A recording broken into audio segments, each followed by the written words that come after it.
s'attarder sur une question à présent.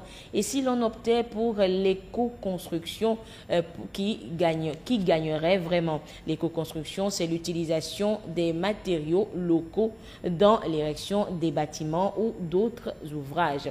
Nestor Mouzou s'est intéressé justement à la question et nous amène ce soir à la découverte de l'éco-construction. Regardez. Sur les chantiers, les ouvriers s'activent chaque jour pour donner forme aux rêves de leurs clients. Si le béton et le ciment restent dominants, certains misent désormais sur les matériaux locaux. Un choix qui valorise les ressources du terroir et qui séduit par ses avantages écologiques. Parlant de matériaux locaux, on peut citer la pierre, on peut citer la terre, on peut citer la paille. Bref, tout ce que nous pouvons prendre localement pour construire un bâtiment qui puisse être habitable. Quand on construit avec les matériaux locaux, il y a le bruit qui est réduit, il y a la fraîcheur qu'on sauvegarde parce que pour que la chaleur traverse une pierre, ce n'est pas possible. Et construire avec les briques de terre stabilisées également, ça rafraîchit la construction et donc on fait une économie en termes d'utilisation d'énergie, le courant avec l'utilisation des ventilateurs, des climatisations et consorts. Si nous utilisons les matériaux locaux, il y a absorption de CO2, ça permet de maintenir un climat qui est propice à la vie humaine. Même si beaucoup pensent que c'est plus cher à cause du façonnage, les bénéfices se mesurent sur la durée.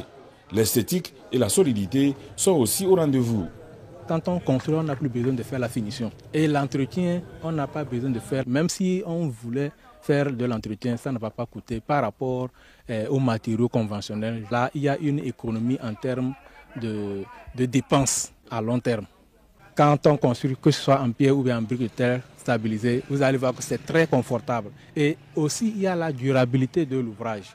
Si nous constatons les constructions qui ont été faites par les Allemands à l'époque coloniale, nous voyons que ces bâtiments résistent jusqu'à présent. Donc pourquoi ne pas revenir sur ces matériaux que nous avons sur place, que ce soit dans la région des Savanes ou dans la région de la Kara? Nous avons ces matériaux qui abondent et qu'on peut valoriser pour avoir de bâtiments confortables, durables. La rareté de la main-d'œuvre qualifiée reste un défi, mais des initiatives se multiplient pour y répondre.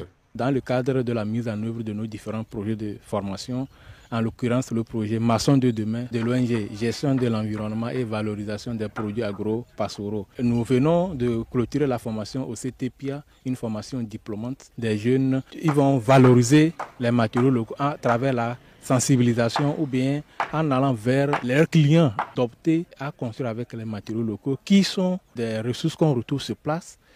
S'orienter vers l'éco-construction, c'est surtout s'engager à lutter contre le changement climatique et ses impacts sur notre quotidien. C'est la vision partagée par les acteurs du domaine. L'éco-construction s'impose peu à peu comme une véritable alternative d'avenir. Et nous poursuivons cette